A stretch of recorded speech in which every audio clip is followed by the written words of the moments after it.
I'm going to get straight to it. A month ago, in April 2024, the Spanish screenwriting community celebrated in Seville a congress that takes place every 2 years.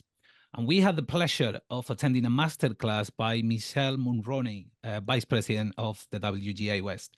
When she was asked about the threat of AI, she quoted something you guys said during your visit to Spain back in March. We'll circle back to that visit to Spain, but I want to talk about what you said because it got a massive reaction from the audience in Seville. And that quote is, "If they could replace us, they will have already done it." Could you please elaborate on that? When you're organizing your union to around anything that you determine that your members need, whether it's minimum salaries, or in the United States our residuals, or our health plan, or all the things that a union does for its members. There can be a lot of fear among those members that why will they give this to us? They will just say, we don't need you, and we'll do it some other way, and we'll find some other writers somewhere else to do it, and what I always have said to our members in that moment of fear, and it's real fear because we work in a business that is in no way secure, and it's a creative field, and it's very hard to even quantify what it is that makes us valuable. But what I always say to our members, what I always said to our members when I was in the leadership was, and Chris has said it too, and many leaders have said it in our guild, is if they could replace us, they would have already.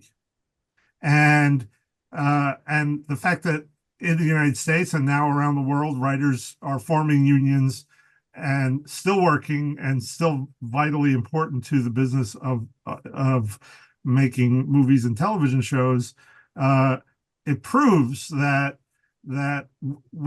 if we organize, we can make demands for the things that we need, and they won't replace us because they would have already. That's I think the context. Chris, did I leave anything out there? No, I think that's exactly right. It's a little dangerous to apply that to AI. So I think that is, so the AI conversation is much more complex, at least in part because we don't know what AI can do. So the question, could they replace us, has not been answered yet. Thank you for that. So obviously you touch upon a few of the things I wanted to talk about. One of them is the residuals, which was one of the main topics of conversation and discussion during the strike. Why was it so important for you to fight this? Residuals, which are the payment to writers for the reuse of their material, has, at least certainly for us, been the thing that allows writers to survive during the ups and downs of their careers. You know, you have the good year where you get hired and you write a bunch of stuff, and the year where you don't necessarily get as lucky, as fortunate. But when you have residuals, they pay you in that year because it's the year after that stuff gets rerun.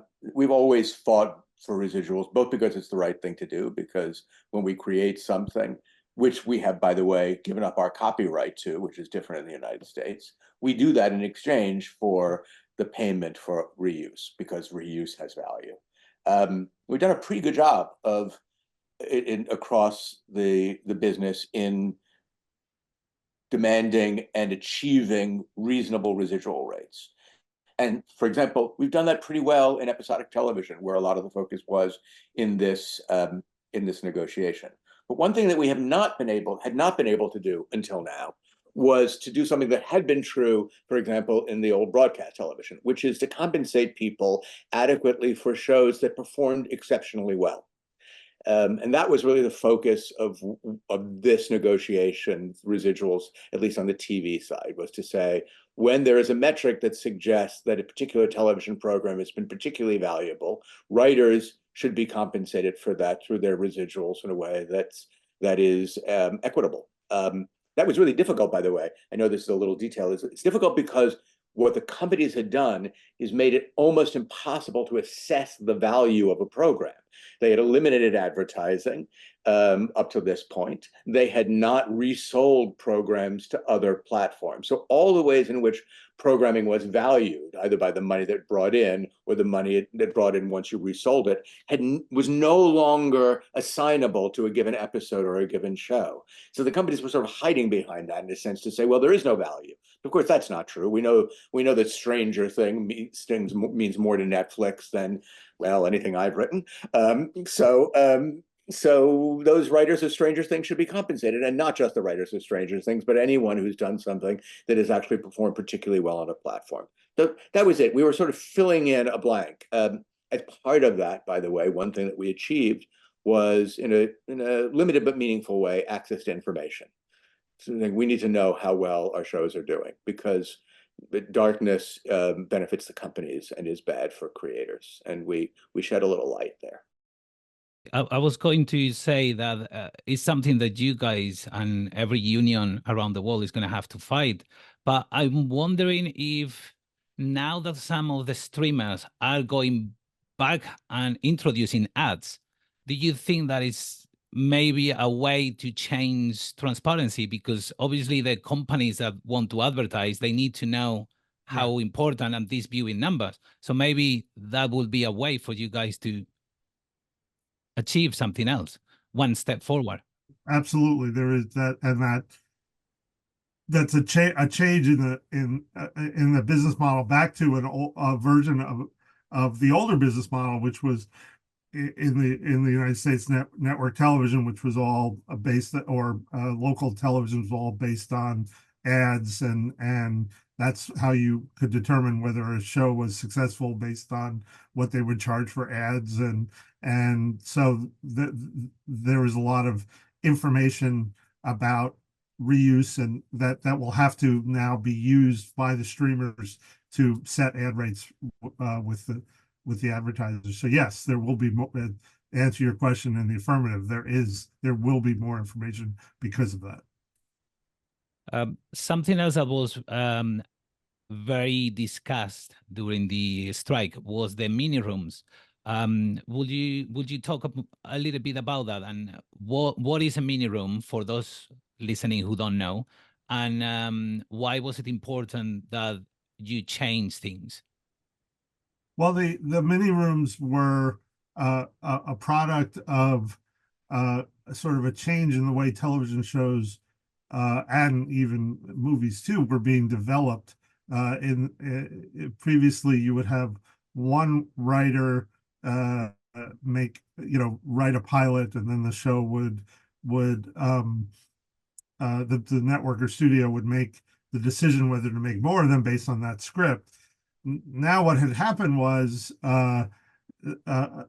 this mini room structure was established, where a group of writers would be working for a certain length of time, let's say 20 weeks, and they wouldn't just write a pilot. They would actually conceive the whole first season of a series and all the scripts from that. And so suddenly the most important work of a television show was being done in these mini rooms, but the writers were not being compensated for that work above and beyond the minimum salaries that were guaranteed under our contract. And so suddenly these mini rooms were creating enormous value for the studios at much less money. And so what we did is we put guardrails around that and said, if you want to put people in what we will call a development room, and say you want to develop a series, you've got to pay them more, and you've got to guarantee them more money if this thing becomes a series. And that was a really important fight for us, and one that we won. The companies acknowledge that, and there are all sorts of rumors, interestingly, that killed the mini room, that because we put these guardrails around it, now the companies aren't doing it anymore. But those are just rumors. It's not true. They're still doing these development rooms, and writers are being paid more, and it's because of this fight that we won. They became more than just development. essentially they were replacing the traditional writer's room, which was the real problem. They'd say, you get 8 weeks, do all that work, but we're not going to hire you back when we pick up the show. Then the showrunner can do it all. You've worked essentially and given us the blueprint for the series. We paid you very little money. Maybe we'll hire you as a freelancer to write an episode, but you're done. What we essentially said is you can't, it's okay to use mini room as development at a higher fee, but you can't use mini rooms to replace writers' rooms. If you pick up a show, you need to hire writers and make a writer's room. That's the second part of it. Yeah. Chris, during your acceptance speech for the 2024 Morgan Cox Award for Guild Service, you mentioned that David and yourself were often the face of the strike, but the heart was literally the thousands of writers that you were representing. And I wonder, how do you make sure you are all on the same page? Well, it is the job of the union, and something that we spent a decade or more getting better and better at from the strike of 2007 and 8 through the strike authorization of 2017. Really importantly, I think through the agency campaign that predated the strike. For example, I'll just give you one example. Maybe David has others. We have a very effective captain system. And captain system is a network of hundreds of writers who are then assigned every writer we can find in the guild. Every writer we can find in the guild gets one captain. And that captain is the conduit both to and from leadership to the membership. So through the captains, our membership knows what we're thinking. And through the captains, the leadership knows what the membership is thinking. It's a really important way for us to communicate. We have a small enough guild in some ways, that just small enough that we actually have the ability to really understand what all the members are thinking. There are a bunch of other ways we did that too. But I would say the development of the captain system, I would highlight as one of them. And David can add to that if he wants. It's an ongoing process. Like, we don't just say, okay, we're going on strike, and everybody get in line, and we'll see you at the end. There's constant communication. That we, in laying out the agenda of the strike, that came from concerns and complaints from the members saying to the leadership, we're having this problem, we're having this problem, we're having this problem, and the leadership and the staff sitting down and figuring out, okay, how are these problems part of a larger whole? Are there things that are related here? We determined that the membership as a whole in every sector of writing was facing serious compensation issues, and that this negotiation was about compensation across the board, but then we were always adjusting based on things that we heard, or we never just accepted it as this is it, we're not touching it. It was a collaborative effort with our 10,000 members, listening to them, and then all the way through the strike, the problems that would develop for members. Obviously, the difficulties of being on strike is a very stressful time, and making sure that not just Chris and I, but the entire leadership were available to talk to any member who had a problem. Any member who had a problem or had a question got one-on-one conversation with someone in the leadership, and so that there was and so that sort of organic kind of living body of the union is the reason we were always able to know if we weren't on exactly the same page, we were all pretty much in alignment, and we had the unity of the union. Because once you lose that, you have to fold. If the members don't feel that the fight is worth it, or that we're succeeding, you lose all your leverage and you have to go home. Yeah, so I guess all these conversations help to keep morale high. It was that, and then it was the fact that other unions were seeing that our fight was their fight.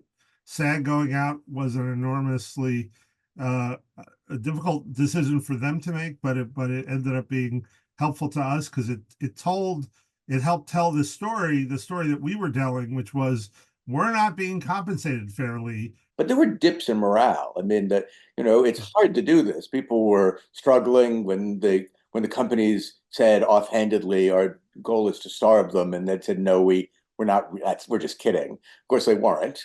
They didn't talk to us for 102 days. They were trying to make the pain so great that we couldn't keep going. So I guess there is a sense of solidarity in what the WGA does. And that's something that Michelle Mulroney said as well during her masterclass in Seville. She said that there is a sense of someone fought so I can have these rights. So now I have to fight, not just for me, for those who come after me. So my question is, how do you experience that when you joined for the first time? Did you guys remember when you first joined the WGA, and how did you feel? How was the experience?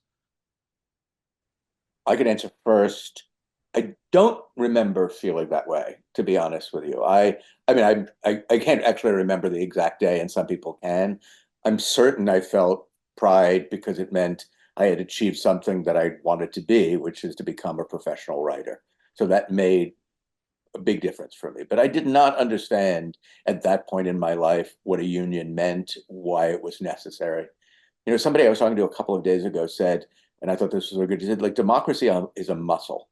You have to keep exercising it. And it was only through years in the Guild and watching it work and seeing other people, for example, during the strike of 2007 and 8, I wasn't in leadership. David was. But you watch, you get on the picket line for that, you see what those leaders did. You begin to see it work. You understand that a union of all organizations is a place where you actually matter. We're in a world where it feels like individual people have no power and can't affect things on their own behalf. That in unions, at least, that's not true. And every time you feel that, you feel more like you're part of something that needs you, not just for yourself, but for everybody else. And so for me, it was a multi-decade journey through the education of the Writers Guild membership and the Writers Guild leadership into knowing what it means to be a fighting trade union. It was among maybe the most important journey of a professional journey of my life, alongside, I guess, the journey of being a writer. When I joined the union in 1988, so a long time ago, it felt like I was joining an elite club. That's how it felt then. I didn't feel like this was anything that I would ever participate in. That it was more like, oh, I'm in the club now. And at the time, I had a relative who worked as a cousin who worked in the communication workers union, and she told me, David, get involved in your union. It's the one bureaucracy in your life you can affect.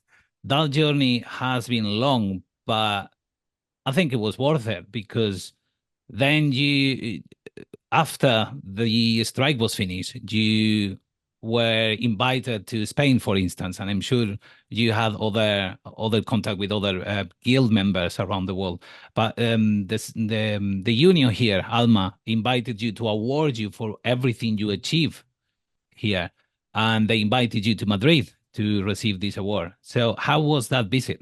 Terrific. I mean, it was wonderful to come to that award ceremony, to be given that award in recognition of the negotiating committee's work, to represent our negotiating committee and leadership, and to meet all these writers who are understanding of the necessity of organizing, and then just also to see the joy of in that award ceremony as they celebrated each other's work.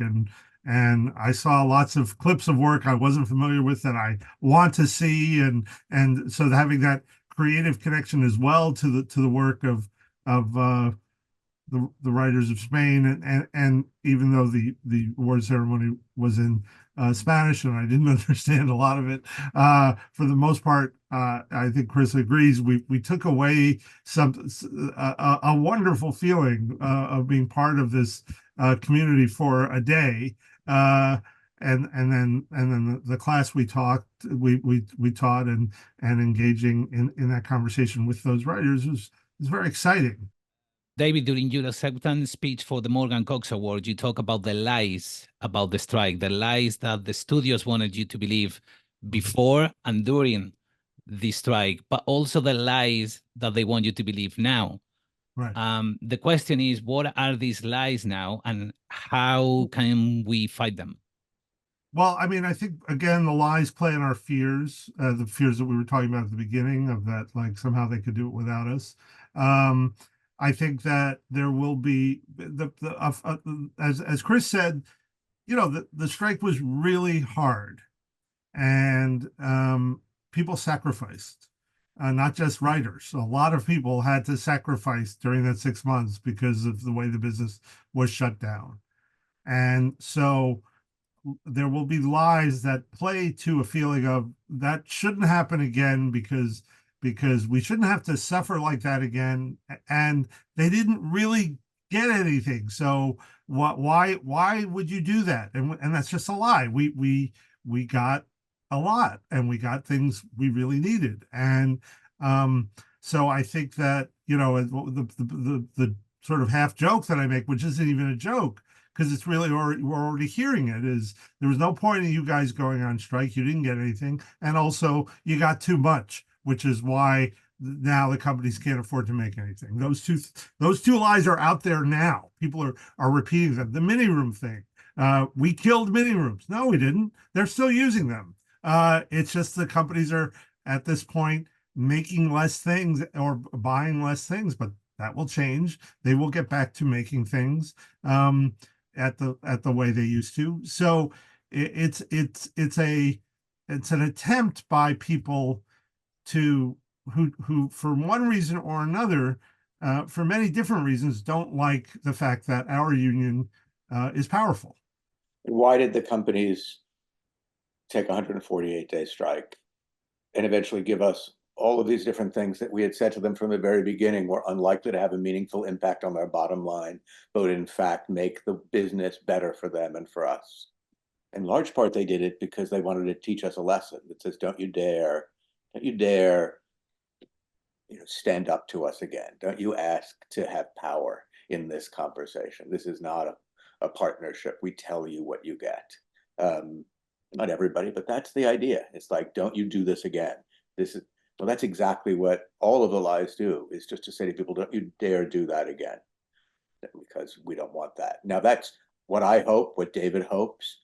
I know that what Ellen Stutzman hopes and everyone in leadership is that the strike is a new chapter. It isn't a moment of learning on both sides, enlightenment, the part of the studios to say that when your workers come to you and say, this isn't working for us, and really it's not working for you, and the only way you're going to be successful in the long run is to have a stable workforce that actually produces the incredible value that it does, that instead of saying, we don't want to hear from you, or we're just going to say no, that they actually listen. And in listening and having conversations, as opposed to turning it immediately into a conflict situation where it's one side wins and the other side loses, that they engage in some meaningful attempt to move the business forward. They create a situation in which progress is made because the business both becomes fairer and more lucrative for everyone.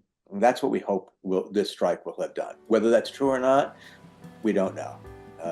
Only time will tell, but I hope so. Fantastic. Well, thank you very much. I think this is it. Thank you, David. Thank you, Chris, for taking a little bit of your time and answering my questions.